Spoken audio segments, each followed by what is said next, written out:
Estamos ao vivo.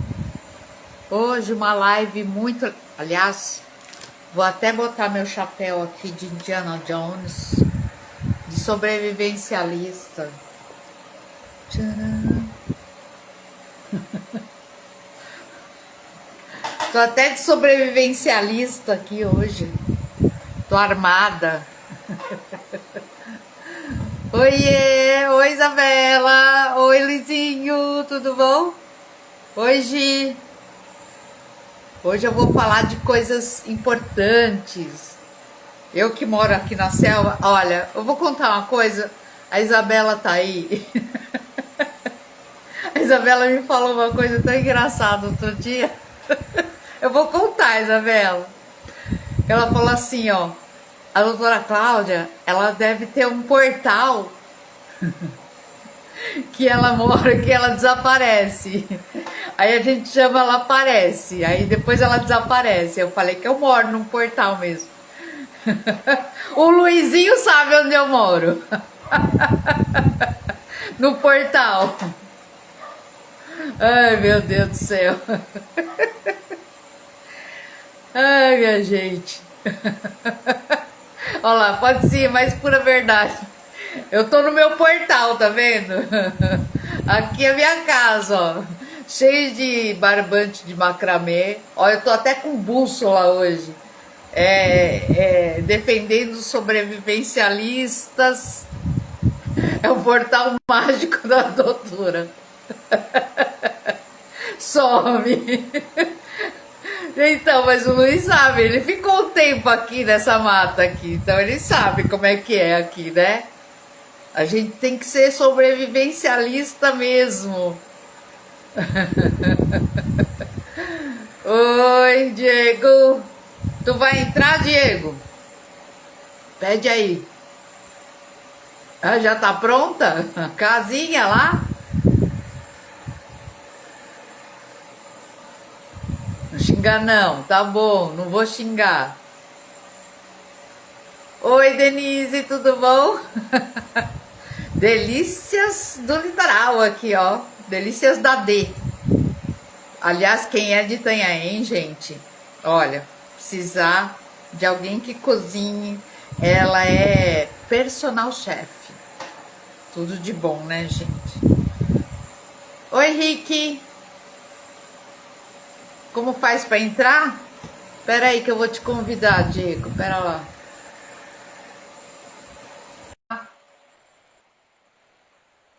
Eu tô assim porque nós vamos falar de resgate tático. Eu tô até aqui com a minha faca. Ai, Jesus. Ei, e aí, Diego? Boa noite, tudo bom? Tudo bom? Você vê que a gente tá com novidade fresquinha, né? É Ah, uma lei que saiu agora, dia 11 de março.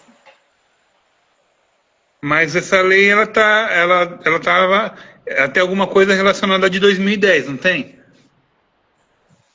Eu acho que tem. Eu acho que tem. Mas é que assim, foram acontecendo tantos desastres que acho que o pessoal resolveu fazer uma normatização, né? Então, mas na verdade, pelo que eu vi lá, não tem muita coisa que não é, que na verdade que não deveria ser feita, né? Então, na verdade, só tem redundância e um pouquinho de marketing em cima, né? Sim, por isso que a gente tem que conversar sobre isso. E eu estava até falando vi uma postagem do Alexandre Calmon, que é veterinário e também trabalha com resgate e cães de faro. Ele está muito desiludido porque ele queria ir ajudar nos resgates de Minas e foi barrado, entendeu? Então, assim, essas coisas que a gente sabe que não adianta ter lei e os municípios, ó. Então, assim, o que a gente tem que falar? Eu acho que eu fiz essa live para a gente meio que ler no frigir dos ovos o que é, e eu duvido que os municípios vão se adequar. O que você acha? Então, é que na verdade, assim, existe uma briga de ego muito grande entre esse pessoal, né? E às vezes é tiro trocado. E aí o que acontece? Nem todo município tem uma condição de defesa civil ideal, né? Então, na verdade, sim. Para se fazer uma defesa civil, você precisa ter uma ou duas pessoas, e essas pessoas elas terem a coordenação e o contato de munícipes da região, por exemplo. E organizar isso, né? E trabalhar essa estruturação. Por exemplo, uma cidade muito pequena não vai ter contingente de pessoas para fazer uma defesa civil extremamente estruturada.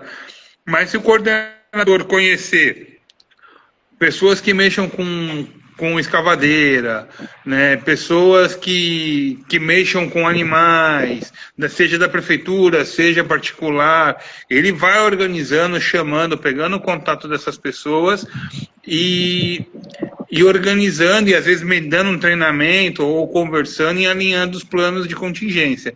O problema maior é que as pessoas não querem resolver os problemas, né? Seja dos animais de rua, seja das questões de desastre, né, das prevenções, muito ali poderia ser evitado. Grande parte dessas tragédias elas podem ser evitadas. Exatamente. Diego, eu vou dar uma lida para o pessoal se localizar, porque tem gente que não sabe nem do que a gente está falando, né? Saiu uma lei a 15.355 de 11 de março que instituiu a política de acolhimento e manejo de animais resgatados, ou seja, chama AMAR. Fofo, né? Fofinho.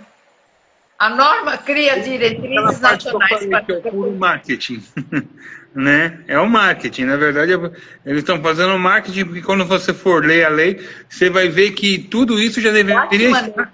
E assim, quando eu fiz meus cursos de defesa civil, foi falado sobre isso, né? Lógico, a gente tem uma especialização maior nessa área PET, tem uma amplitude de pensamento maior, mas essas ações elas já estariam englobadas deveriam estar englobadas dentro dos planos de contingência municipal, estadual e federal. Deveria estar já, né? Mas enfim. Aí o projeto AMAR, ele tem que ter diretriz de proteção, resgate e manejo de animais domésticos e silvestres afetados por desastres, acidentes ou emergência, integrando-os aos planos de defesa civil. Muito bem. Até aí, todo mundo concorda e todo mundo já tinha isso, assim, mais ou menos, né? Aí tem que ser uma ação conjunta. A política é executada de forma articulada entre União, Estados e municípios, em integração com a defesa civil. O acolhimento dos animais deve ser incorporado aos planos de contingência. Aí, caso em crimes ambientais, a empresa que causou vai ter que organizar tudo isso daí. Mas a gente tem também desastres naturais, certo? Então, é a União que tem que dar conta disso, certo? Que não dá. Né? Então, na verdade, o que essa lei às vezes abre um leque? Né, dos municípios onde tem essas empresas instaladas, eles cobrarem que essa empresa fomente uma equipe de primeira resposta especializada, né, na área animal. Mas essa equipe de primeira resposta precisaria existir já na área geral de humanas. Então já deveria existir essa integração. Por isso que eu falo, essa lei, na verdade, ela gera uma redundância que já deveria existir, que a lei já contempla, né? Eles especificaram alguma coisa sobre a área animal. Exatamente. E aí vem assim, né? Eu vou até pular, porque tem um monte de coisas aqui que nem vai fazer. Mas quem é que pode fazer esses resgates. Então, integração obrigatória com a defesa civil. A maior mudança é que agora o resgate de animais deixa de ser voluntário e informal e passa a ser obrigatória dos planos de contingência de defesa civil em todos os níveis, federal, estadual e municipal. Agora, então, assim, de certa forma tem uma coisa boa que é uma regulamentação de uma coisa que deveria existir já, né? O problema maior é que as cidades elas já não conseguem contemplar nem as próprias, como falou, deixa de ser voluntário. Então, entre aspas, queria que houvesse uma capacitação para voluntários. Beleza. Quando se trata de uma equipe de bombeiro civil que nem a nossa, nós já temos capacitação constante, inclusive com órgãos públicos, né, e Forças Armadas. Né, por exemplo, a nossa equipe de bombeiro civil, ela tem uma parceria forte com o Exército Brasileiro, inclusive dando instruções para o Exército em algumas matérias, como primeiros socorros, né, e trocando também, o Exército também cede experiência e cursos para nós dentro da nossa área de atuação. Então, nossa equipe já mas você vai cobrar isso daquela senhorinha que resgata no dia a dia, não tem como. Né? Sim, mas aí você concorda? Tem como ter uma política pública de educação?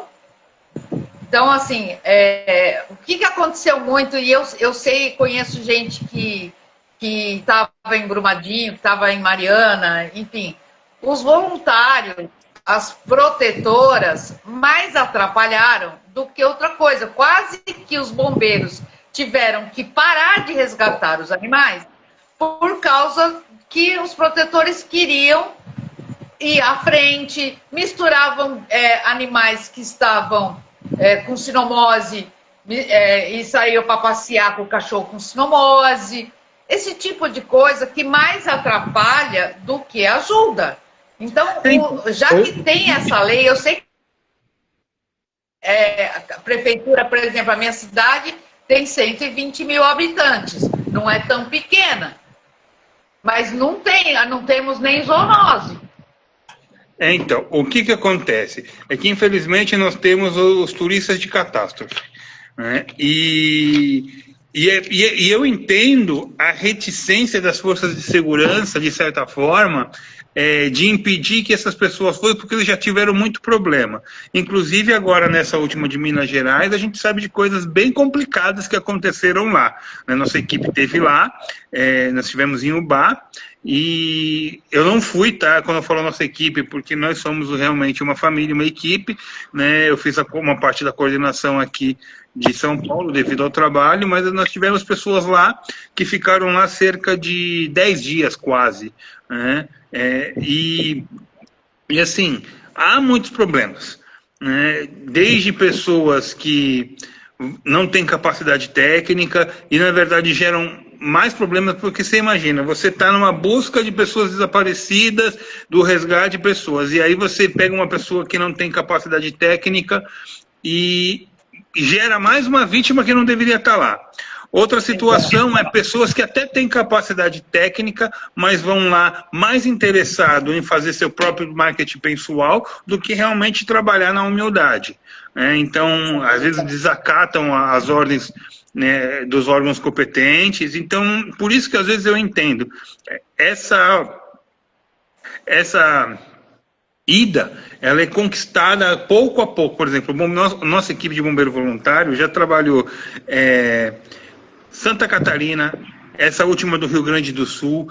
No Rio de Janeiro nós somos, se eu não me engano, em 3 vezes, infelizmente, porque quando nós vamos é porque é uma situação complicada, já teve. Jarinu, Franco da Rocha. Então, nossa equipe ela já tem uma trajetória grande, né? Fora, por exemplo, incêndios florestais de grande vulto, né? Sejam municipais ou sejam até de vulto estadual, onde nós trabalhamos em conjunto com a Defesa Civil Estadual.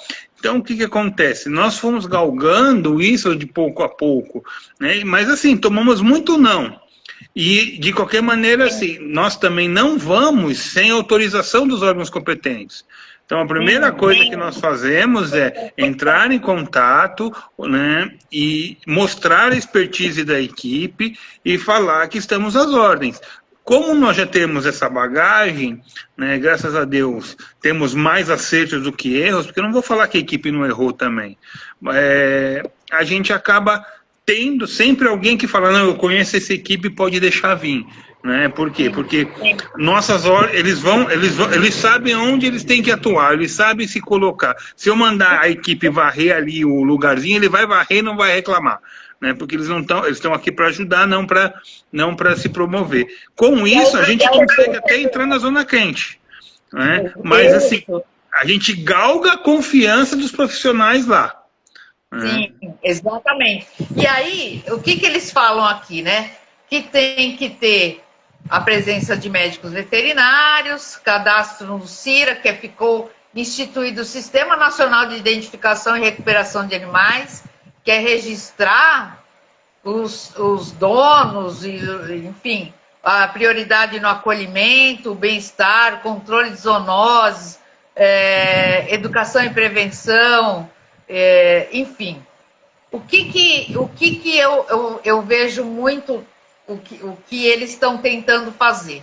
Eles tentaram colocar tudo que meio que já estava acontecendo, mas de uma maneira legal. Então, tem que ter uma metodologia para fazer um resgate, um salvamento, porque, exatamente, tem uma hierarquia, tem os bombeiros, tem a defesa civil e todo mundo que tem que se reportar a eles e tem uma hierarquia e tem que ter obediência. A gente não pode se colocar em risco e atrapalhar ainda o trabalho das pessoas que já estão fazendo o trabalho delas.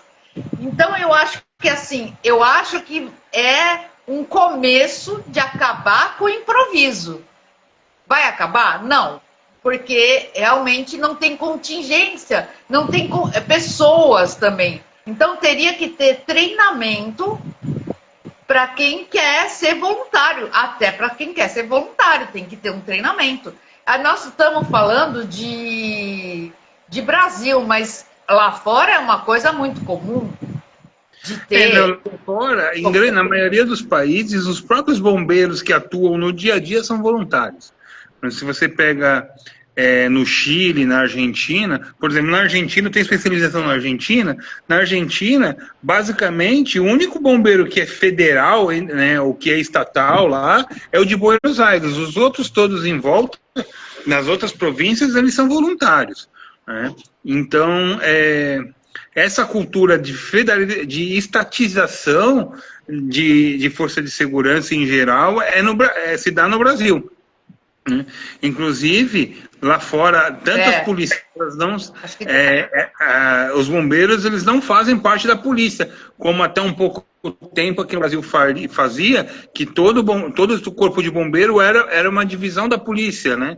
Hoje só acho que 2 estados é assim, São Paulo e mais algum outro que eu não me recordo. O resto tudo já fez essa separação, onde o bombeiro militar é uma instituição e a polícia militar é outra, ou a brigada militar é outra. Mas lá fora existe uma cultura muito grande de voluntário. Né?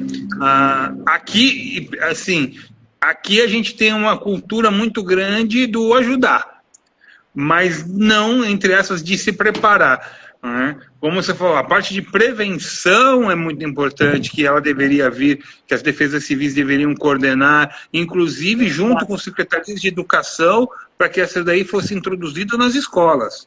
Eu tenho uma briga, de certa forma, assim, uma luta, né, grande, falando que essas pautas de primeiros socorros, quando eu falo meio ambiente, em geral, principalmente voltado mais para cães e gatos, especificidades do dia a dia das crianças, elas têm que ser introduzidas nas escolas desde pequeno.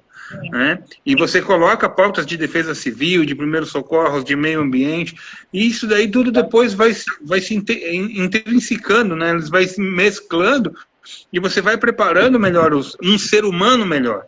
Mas será que é interesse dos governos? Vai saber. É uma coisa cultural. Então, nós, cidadãos, a gente precisa começar a se mexer. Você vê, eu tenho um curso de primeiro socorro no banho e tosa e vai pouquíssima gente. E é uma coisa que todo banho e tosa tinha que ter, todo mundo tinha que ter. Então, assim, o pessoal não quer pensar na prevenção. Então, assim, a pessoa que tem um curso, um treinamento, a pessoa está mais preparada para sobreviver. Então, assim, cada município tinha que ter uma equipe de voluntários, ou enfim, mais treinado. Então, o protetor quer ser protetor, o protetor quer fazer resgate, vai fazer curso. Não fica dando pitaco nas coisas sem saber e mais atrapalhando. Então, assim, eu acho que com essa lei, a gente pode cobrar mais. Você entendeu? Eu acho que a gente pode cutucar mais. Poxa, vocês não estão nem preocupados em fazer nada? Porque, assim, eu já vi alguns resgates aqui de animais na cidade, assim, de você chorar, sabe? Sem equipamento nenhum, sem nada. As pessoas não sabem dar um nó, sabe? Não sabem fazer um nó. Não sabe conter o animal. Outra coisa, animal de criação. Então, por isso que tinha que ser equipes multidisciplinares, né, com biólogo, veterinário, adestrador, enfim, uma equipe multidisciplinar. Porque eu me lembro que teve um resgate de galinhas, né, um galinheiro enorme, e colocaram todas as galinhas num caminhão ao meio-dia. Então, o resgate dela foi ao meio-dia. O que aconteceu quando chegou? Todas mortas, né? Então, tem um jeito de... Já fizeram uma janta, né? Porco tem hipertermia, né? Galinha tem hipertermia, não é? Então, todo animal tem o seu jeito de ser resgatado. Tem a sua contenção, tem o seu transporte. Um cavalo, uma vaca, um porco, não é tudo igual, né? Porque as pessoas também só pensam em cão e gato, que também já é super difícil, né? Já é difícil. Cachorro e gato já é difícil. Porque vai resgatar felino no meio do vucu-vucu. Então, e principalmente o local onde abrigá-los depois da ocorrência, né? Depois da calamidade, né? E uma situação de não acontecer como aconteceu no Rio Grande do Sul, né? Onde todo mundo quis ganhar muito palco em cima, inclusive, eu sei que não foi, eu vou citar, mas eu sei que não foi a intenção dela, né? Mas às vezes pela inexperiência, né? A própria presidente do Palmeiras cedeu o avião dela para trazer os bichos de lá para São Paulo, mas os bichos não tinham que vir para São Paulo, os bichos tinham que ser alocados lá, tratados e tentado encontrar o dono. Aí, numa segunda situação, não encontraram os proprietários, aí sim colocaram esses animais para adoção. Porque você imagina, a pessoa ela perdeu tudo. E às vezes a única coisa que ela pode recuperar é o animalzinho de estimação dela, e aí o animalzinho dela aparece aqui em São Paulo, lá do Rio Grande do Sul aparece aqui em São Paulo. Então, quer dizer, você tirou mais uma coisa da pessoa, né? Então, esses grupos, eles pregam muito, vamos falar, sem ciência animal, que bicho não é coisa, mas eles tratam justamente os animais como bicho, né? Exato. Nessa hora eles tratam como coisa. Por quê? Porque o ímpeto deles de ganhar a fama e o marketing é tão grande que eles não pensam no bicho e nem nas pessoas. Eles pensam nos resgates que eles estão fazendo e para aparecer para todo mundo, para falar que eles são pessoas boas, né? Que eles são melhores. Muitas vezes eles acham que eles são melhores do que as outras pessoas, porque eles resgatam bicho. Eu sei que eu estou botando na ferida de muita gente aí, mas são mais de 20 anos de mexendo com bicho, a gente já viu alguma coisinha, né? Eu tenho aí mais de 5 mil animais doados pela loja, inclusive, infelizmente, eu tive que parar, porque as pessoas estavam abandonando os bichos da minha loja, né? E aí você acaba fazendo mais mal do que bem. Ó, mas aqui, ó, continuando aqui na lei, ó. Em caso de desastres naturais, como enchentes e deslizamentos, é responsabilidade do poder público e, de forma compartilhada, dos municípios. Deve incorporar as ações de resgate e manejo aos seus planos de contingência. Isso significa que a prefeitura deve prever orçamento e estrutura para essas operações. Devem articular e apoiar, a União vai apoiar, certo? O resgate é feito por órgãos oficiais, como Corpo de Bombeiros, Polícia Ambiental e equipes municipais capacitadas, obrigatoriamente acompanhadas por médico veterinário. Enfim, então, equipes capacitadas. É isso que não temos. Não é não ter voluntários, é não ter gente capacitada para isso. Não tem.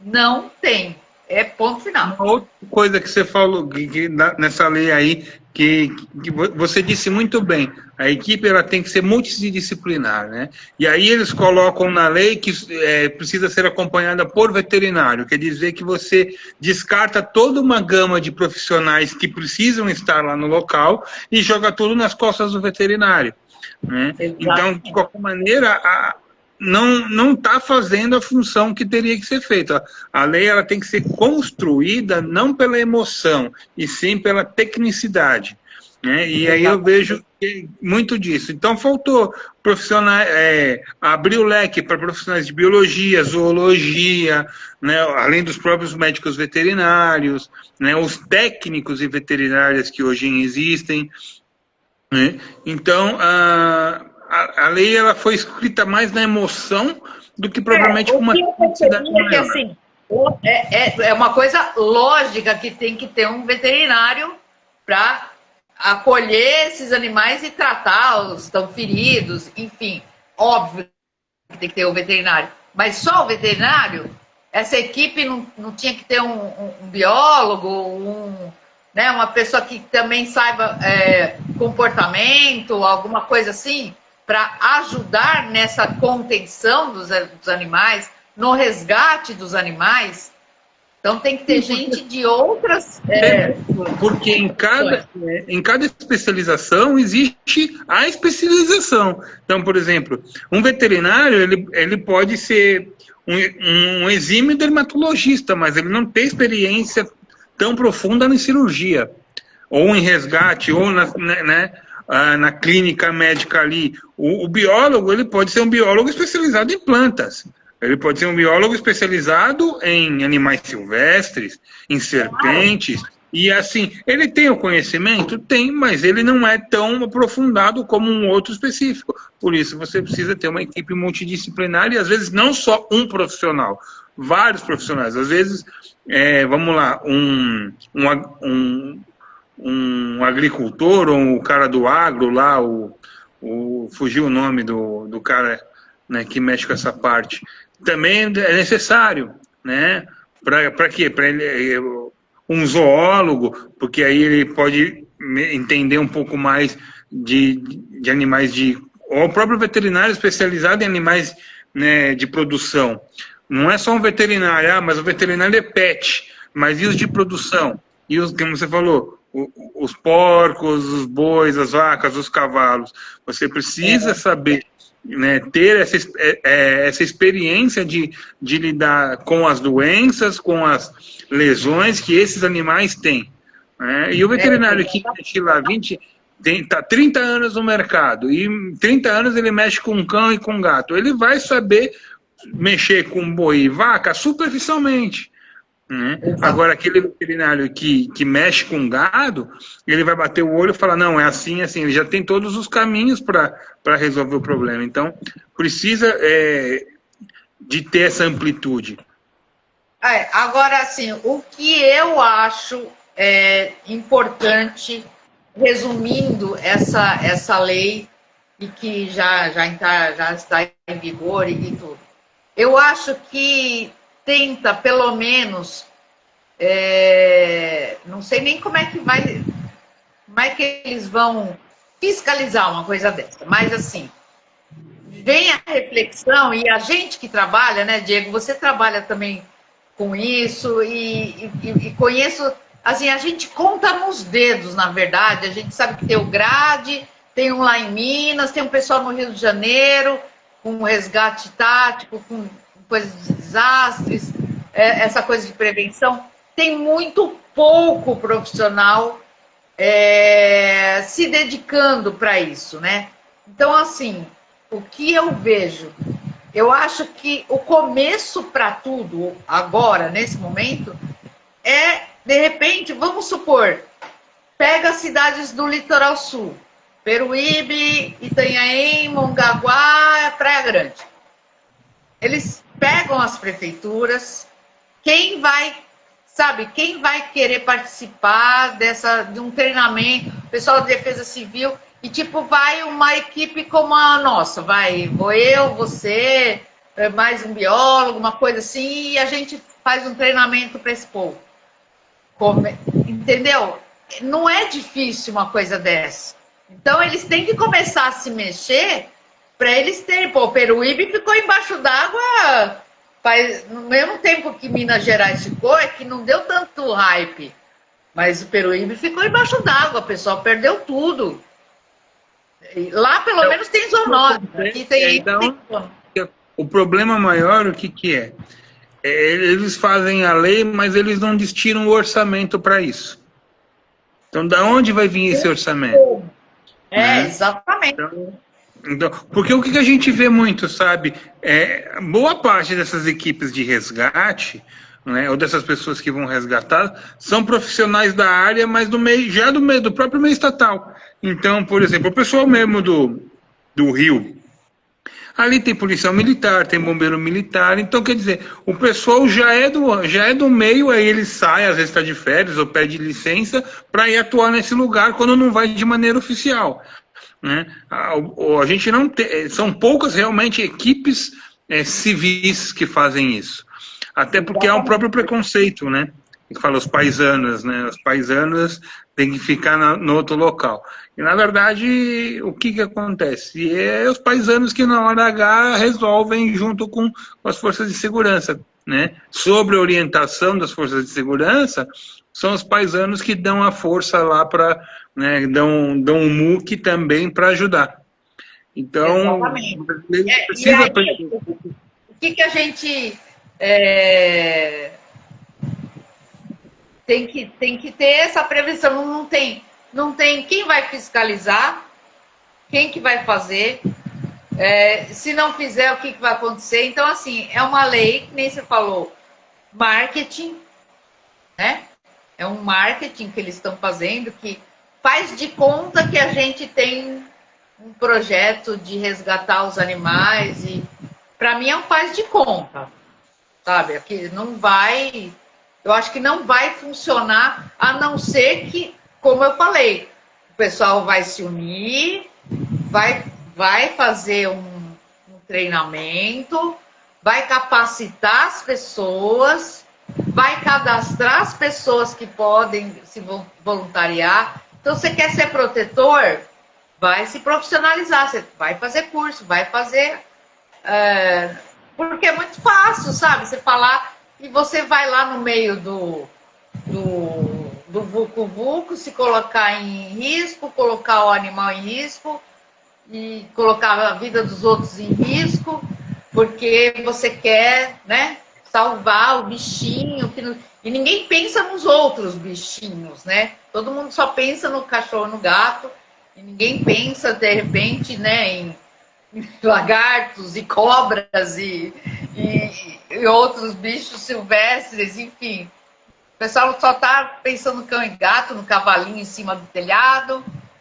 É isso que eu vejo dessa coisa do resgate, né? Então, e assim, o pessoal tem um grupo, é tudo doação.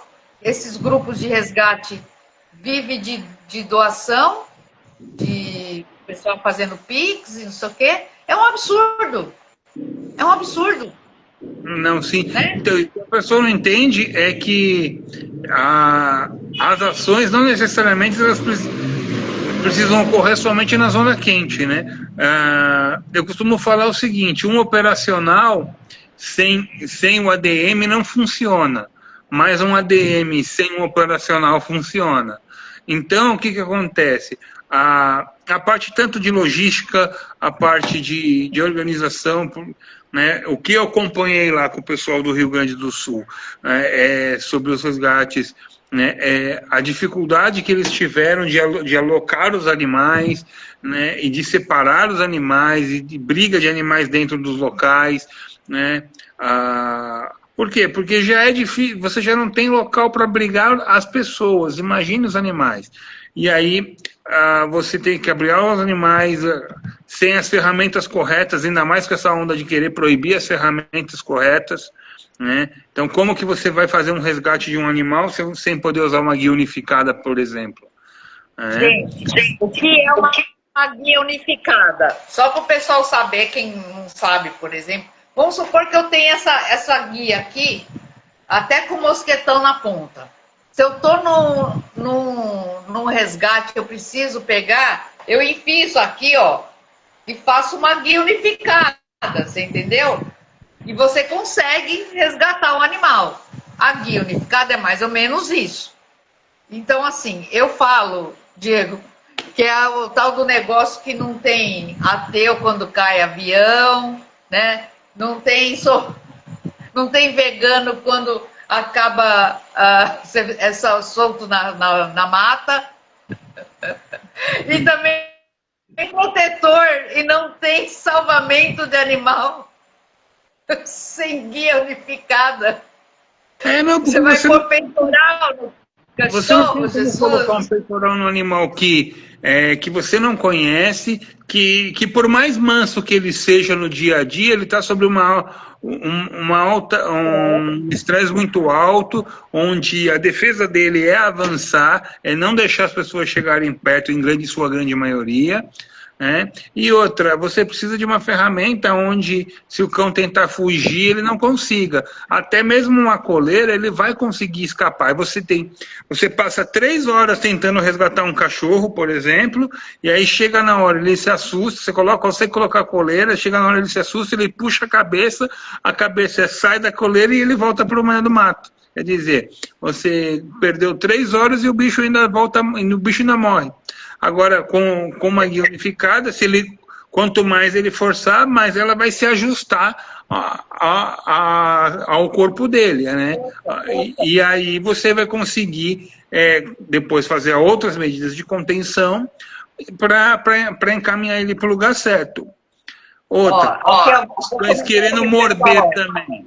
Então, quer dizer, a única maneira que você tem de você conter o cão para não ser mordido, porque senão é mais uma pessoa mordida, é mais uma pessoa ferida, é menos uma pessoa no front e mais um atendimento tem que ser feito. Aqui o Luiz falou assim que é verdade, fica muito engessado, só pensando nos animais domésticos. A Ed falou assim, peitoral e luva de raspa, rindo de ódio.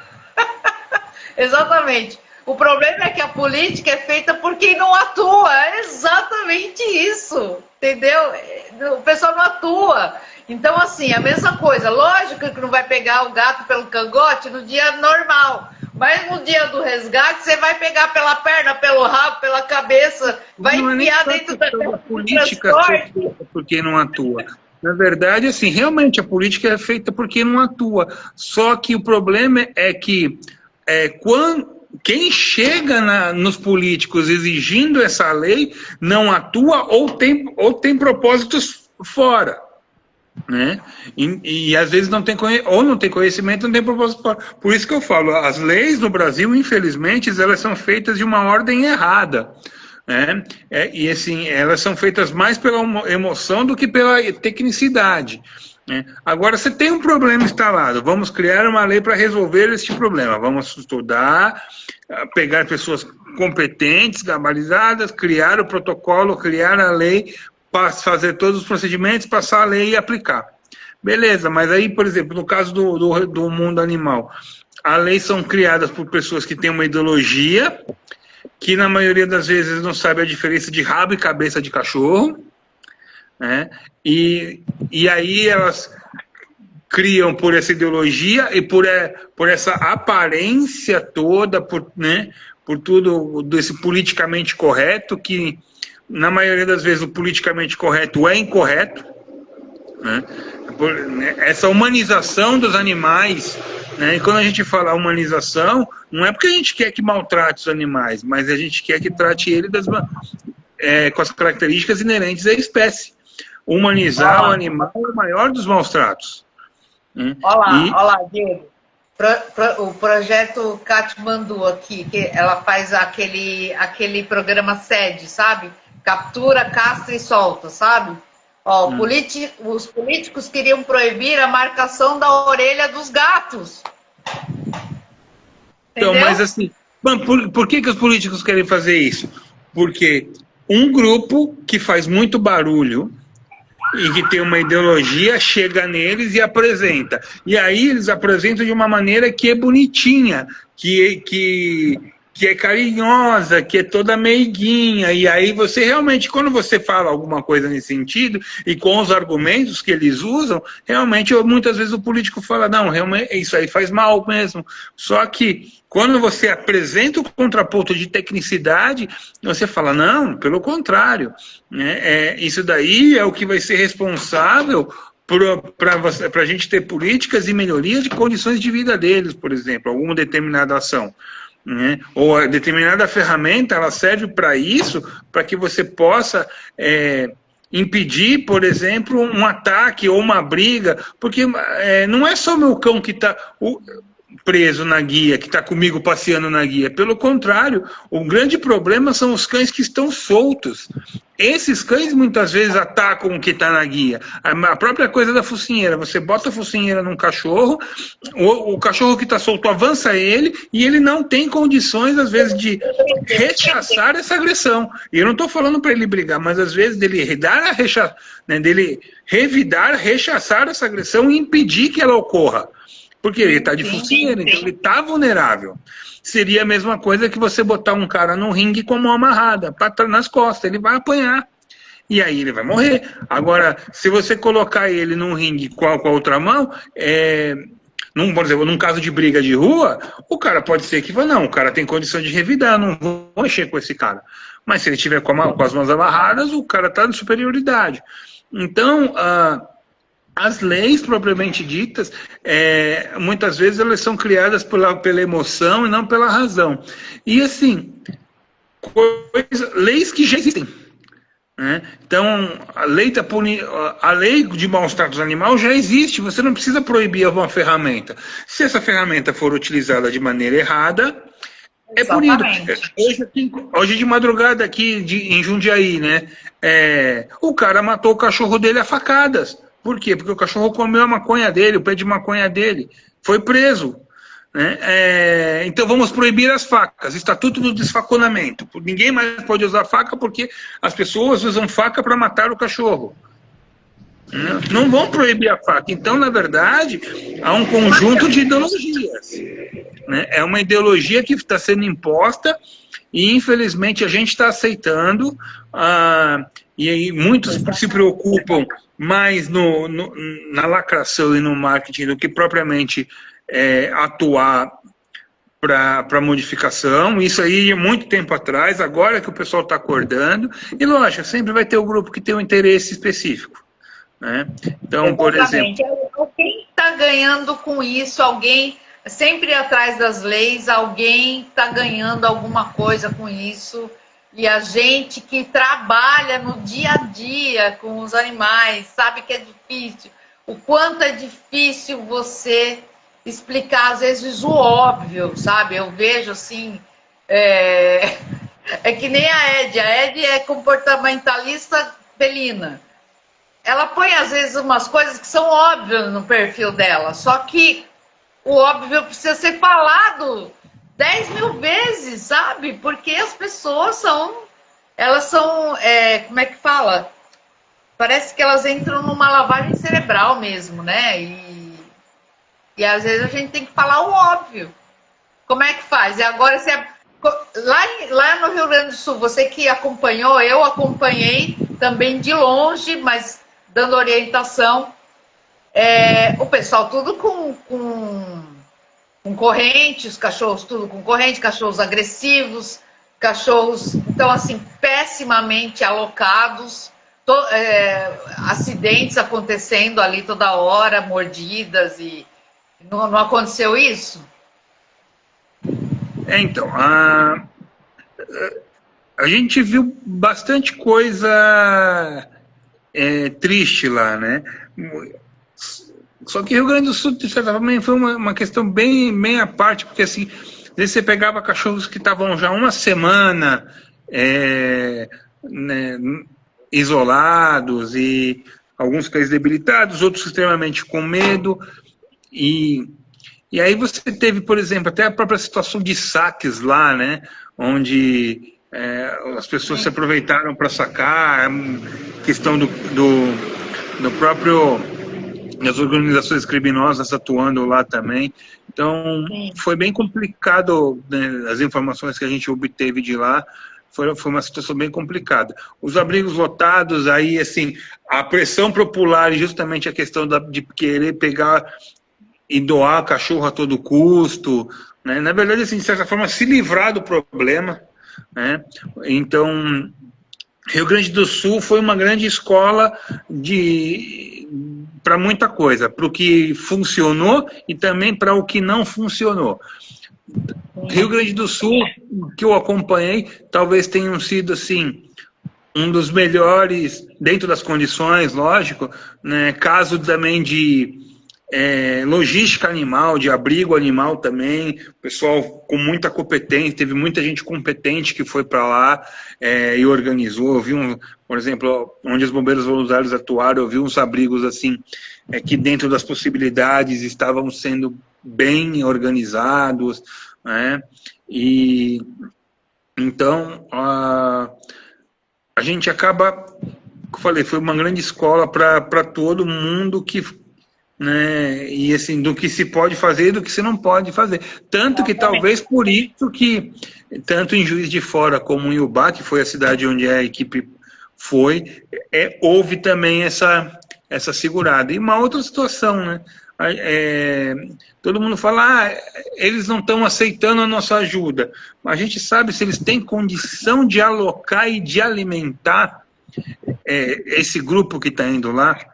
Então, às vezes não é porque eles não querem, é porque eles não têm condições mesmo. Então, só quem realmente procura conhecimento e estudar como funciona toda uma questão de gestão de desastre acaba entendendo. Por isso que a nossa equipe sempre faz o contato primeiro, pergunta, posso ir? Olha, nós temos uma equipe com tantas pessoas, estamos levando tantos mantimentos, estamos levando tantas coisas.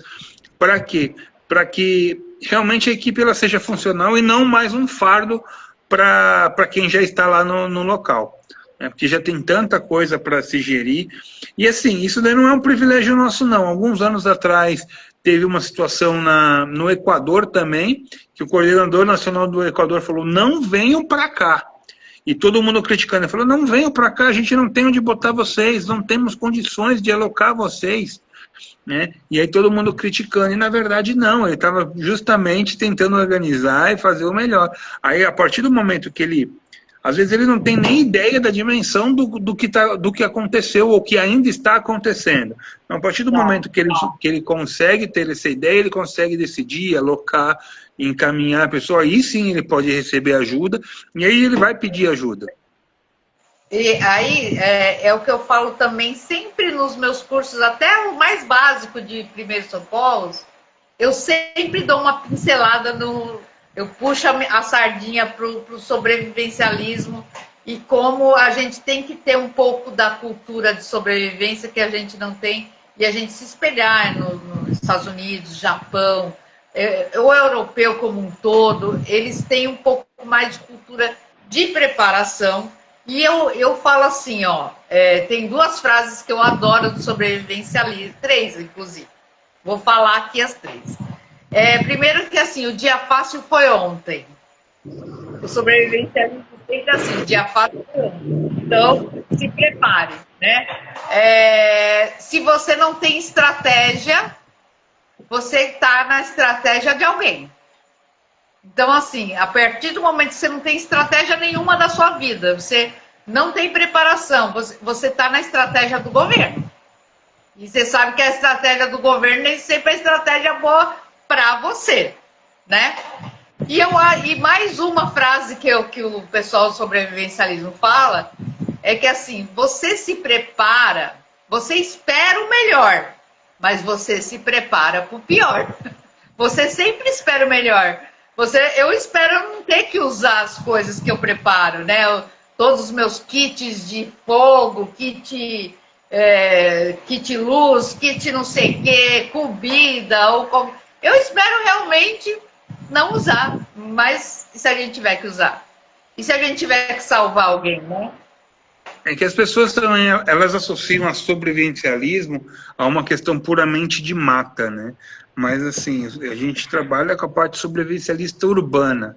Então, com tudo que pode acontecer no meio urbano, na necessidade que você tem. Então, por exemplo, né, lógico que você tem que montar o kit aos poucos, né? Eu estou falando, mas tem muitas das coisas... Eu não tenho os equipamentos que eu gostaria de ter. Mas eu sempre estou vendo e buscando, né? Quem tem um carregador de bateria no carro? Quem tem um aparelho de encher pneu automático no carro? Quem tem um power bank sobressalente?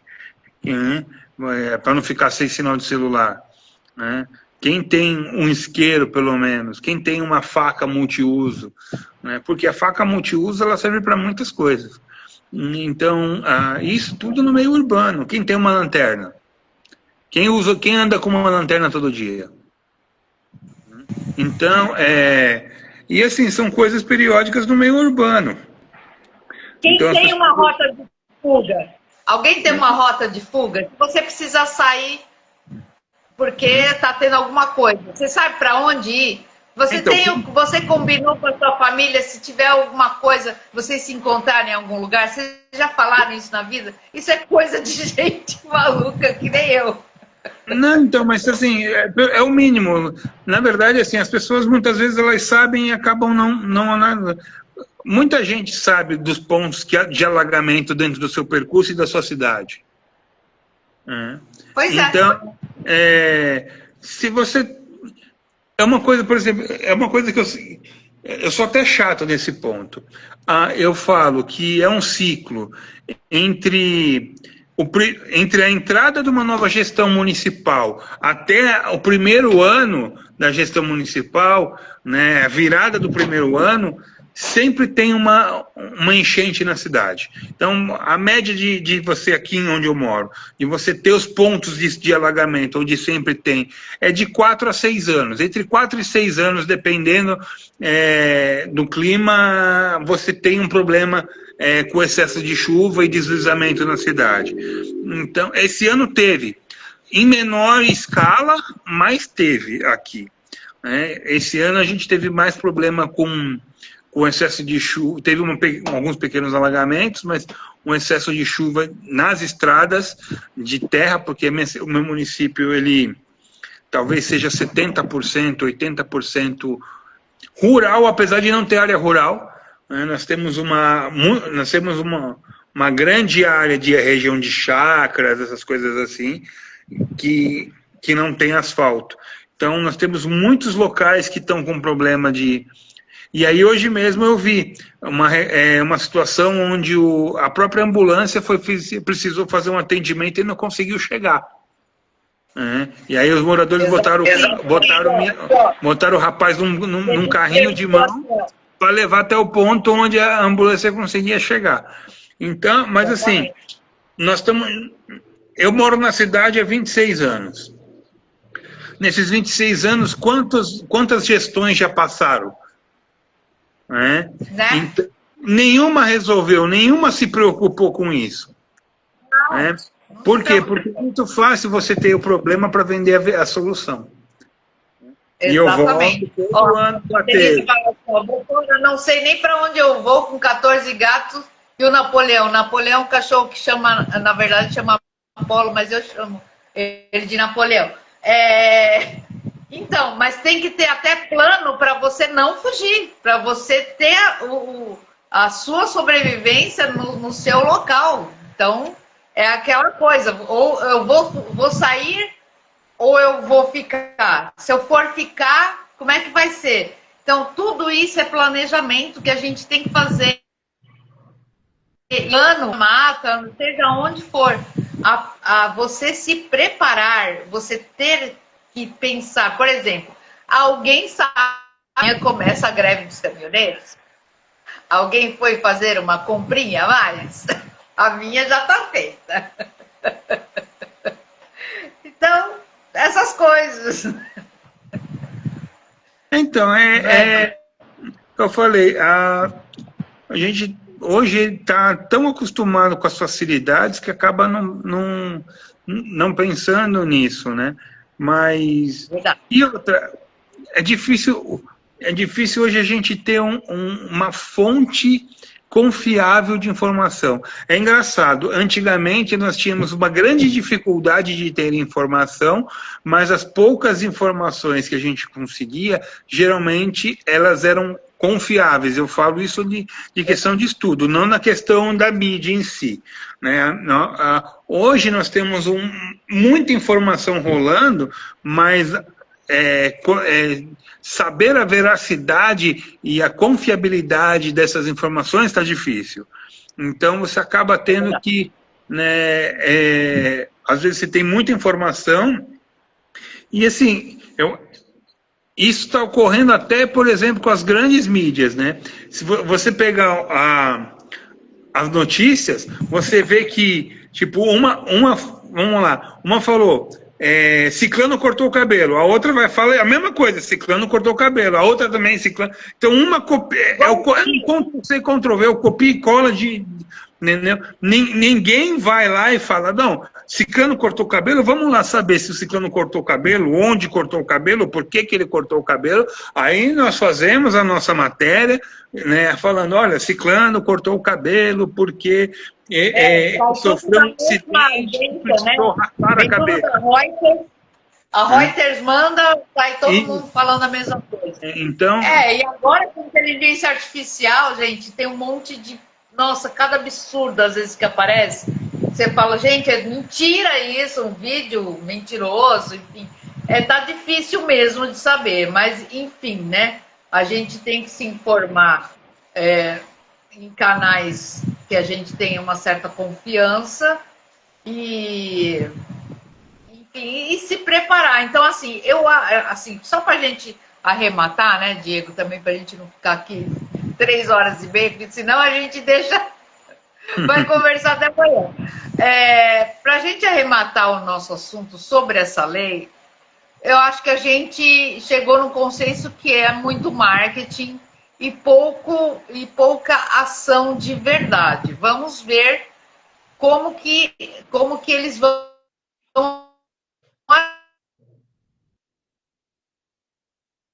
principalmente, município pequeno, enfim. Você quer falar mais alguma coisa sobre isso? O que você quer falar, Diego, para a gente arrematar o assunto? De certo, assim, a ideia talvez não seja tão ruim. O problema é a aplicabilidade. Muito do que está na lei, na teoria, as instituições já deveriam fazer. Dentro de um plano de contingência e tudo, mas tem cidade que não tem plano de contingência. Tem cidade que a defesa civil, a gente fala que é defesa civil de gaveta. É um cara nomeado lá, apadrinhado político de alguém, é colocado lá e acabou. Se realmente ocorrer uma situação de calamidade, essa pessoa ela não sabe muito o que fazer, né? Tem cidade que não tem o plano de contingência, né? Então, o ideal seria realmente o governo cobrar essa parte da instituição, né, cobrar que seja feita, né, fiscalizar e exigir que os agentes, os operadores, eles tenham essa capacitação. Quanto à questão do resgate animal, eu vejo também com uma certa complicação, porque você está... Na verdade, a Defesa Civil já faz, né? Essa parte. Então, você tem que capacitar mais pessoas, e aí ver como que vai adquirir essa verba, né, para o financiamento dessas equipes, como é que vai funcionar, né? Porque se de certa, entre essas, você acaba ampliando, né? E não misturar também protetor com um profissional de resgate, porque assim, o protetor do dia a dia, aquele que resgata o bicho na rua, é uma coisa, que na verdade, infelizmente,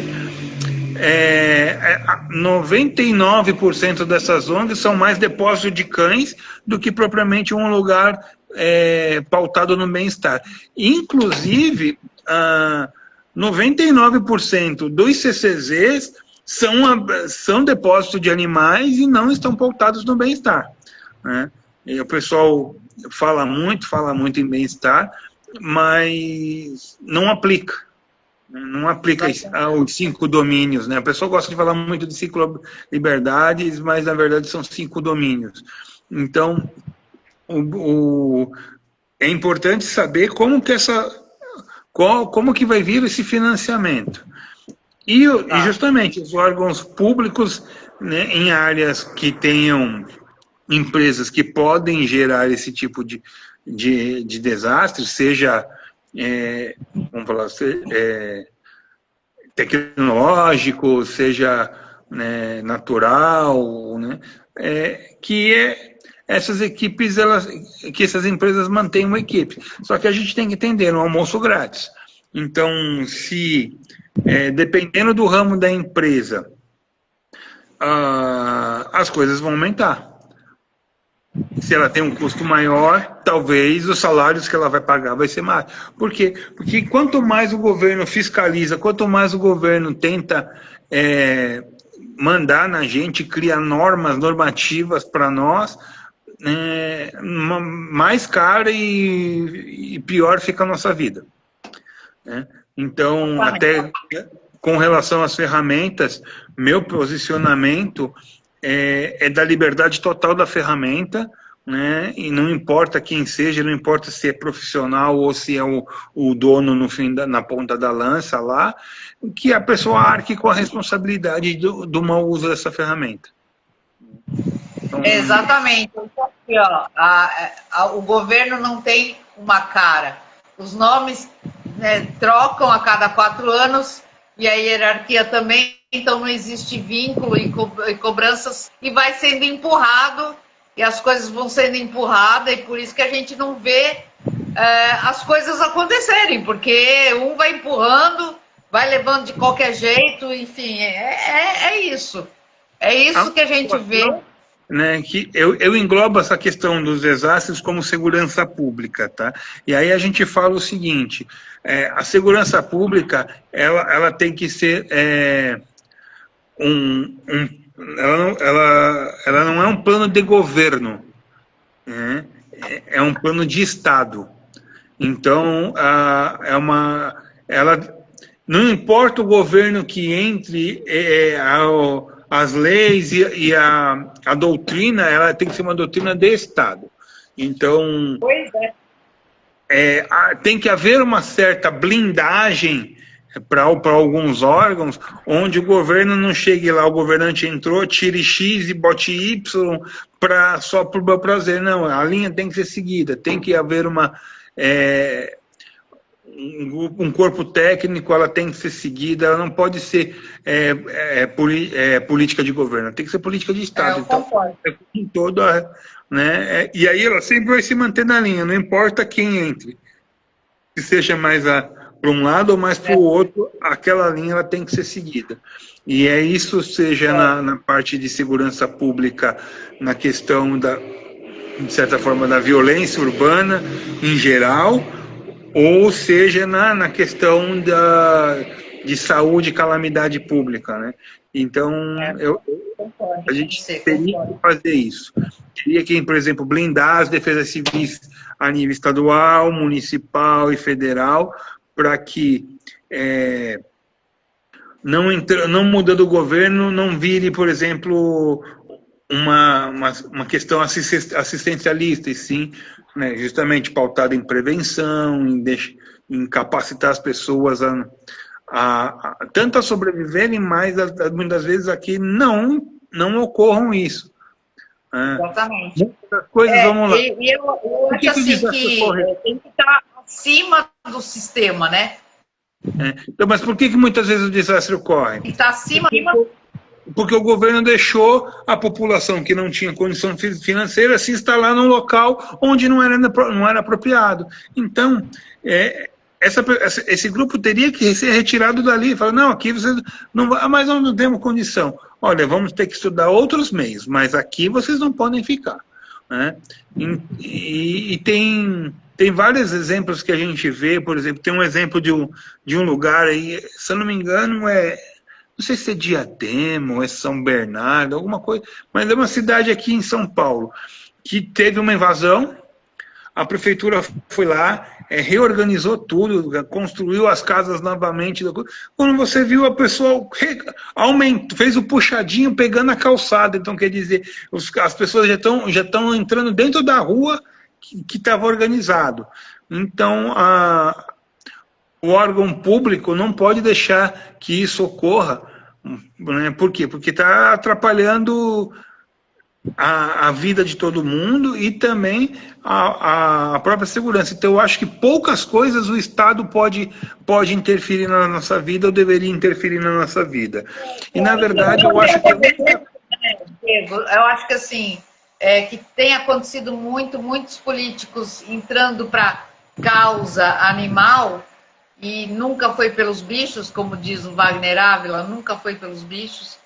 Sempre é um hype para galgar, porque é um assunto que as pessoas se comovem, né? Então, o pessoal se comove, e usam a causa animal para se promover e galgar outros cargos.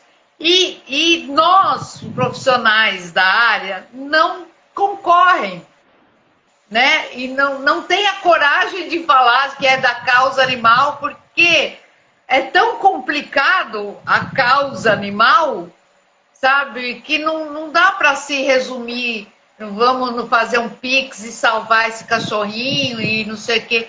É uma coisa tão mais ampla, tão grande, que você abraçar essa causa, que não é uma causa... e o pessoal até não gosta de usar causa animal, fala que é questão animal, porque a causa animal virou uma coisa banalizada, como diz o biólogo Henrique lá, é a fofofauna, e só querem saber do que é fofinho, do bichinho que é fofinho, do gatinho, do cachorrinho, mas a minhoca, os insetos, as serpentes, todos, ninguém tá nem aí, né? Então, essa é a fofofauna. Então, a gente, para fechar aqui o nosso assunto, gente, para a gente não se estender demais, eu quis trazer que, de repente, é uma esperança das pessoas se profissionalizarem e, de repente, a gente conseguir entrar mais, estou falando nós profissionais, né? Não só veterinários, assim como o Diego, e, enfim... e muitos outros que têm experiência de muitos anos, que deveriam ser consultados para fazer essas leis e não são.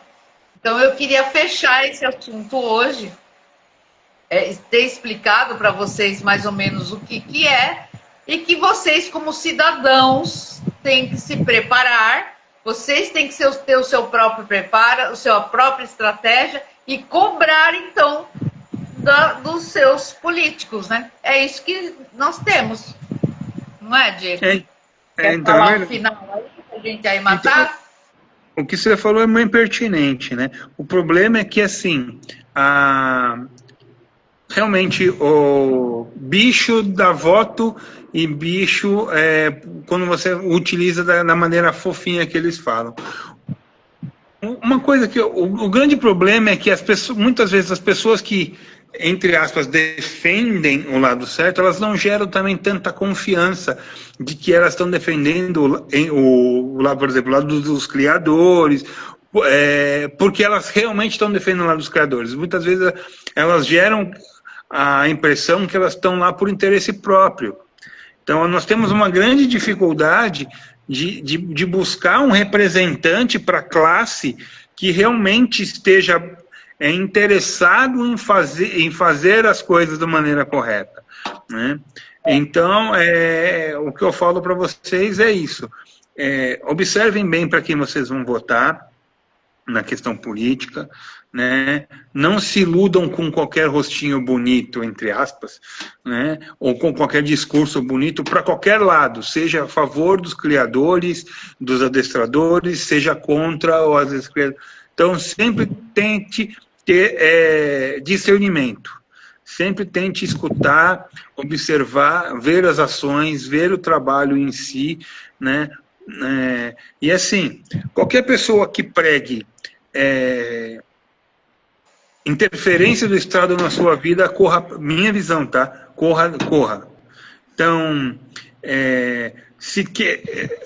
uma coisa que eu falo que assim, eu arranjei muita confusão por causa disso, né? Falo associações. Quanto mais associação tiver, melhor. E aí você escolhe qual que você vai se enquadrar, qual que se enquadra mais no seu tipo de pensar. Agora, quando você tem uma associação que quer ser hegemônica, ou um sindicato que é pior ainda, nunca vi sindicato fazer nada para ninguém, a não ser por interesse próprio. Então, assim, quanto mais associações tiverem de defesa animal, de adestramento, melhor, porque você vai procurar aquela que se enquadra. Nos Estados Unidos existem diversas associações, na Europa existe associação para tudo também, e aquela coisa, por exemplo, no caso das associações de adestradores, você tem que comprovar conhecimento, né? E aí as associações, por exemplo, ou os sindicatos lá, que tem um conceito diferente do que aqui, eles realmente fazem pela causa que eles abordam.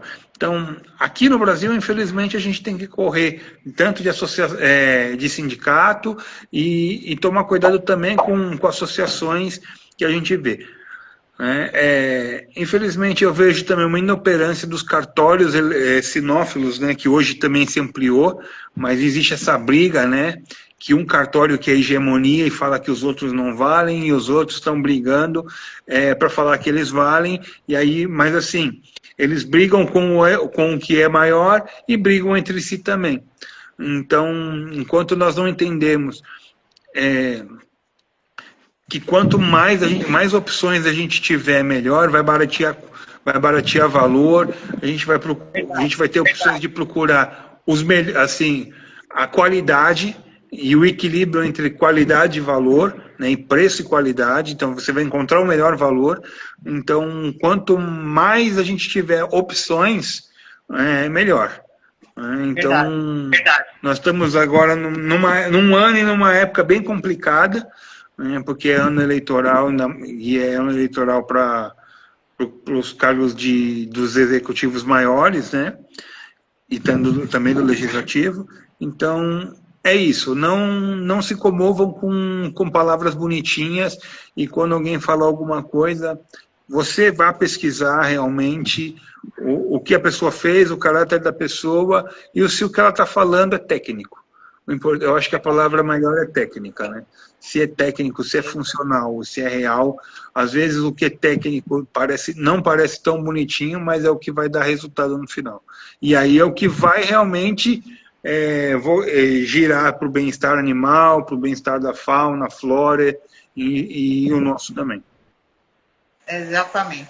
Bom, gente, eu adorei a nossa live. Obrigada a quem ficou aqui conversando, colocando as mensagens. Quero agradecer a todo mundo, não quero estender demais. Eu quero que todo mundo veja essa live até o fim. Eu vou deixar gravada e depois vou pôr lá no YouTube, eu ponho o link para vocês, tá? Quem não assistiu. Eu queria te agradecer, Diego, você sempre tão solícito quando a gente, né, chama. Eu queria ter alguém para conversar comigo justamente para dar opiniões e E o Diego, a gente já tem até um projetinho junto, né? Então, assim, a gente vai fazer com que, de repente, a gente consiga atingir muito mais gente, né? Diego, eu queria agradecer a todo mundo que está aí. Obrigada, viu? Denise, Ed, todo mundo que está aí, Luizinho, a Valesca que está aí, todo mundo que assistiu. E contamos com vocês também, tá? Vamos cobrar os nossos políticos, tá bom? Valeu, gente. Beijo. Beijo, Diego. Até mais. Tchau, tchau. É.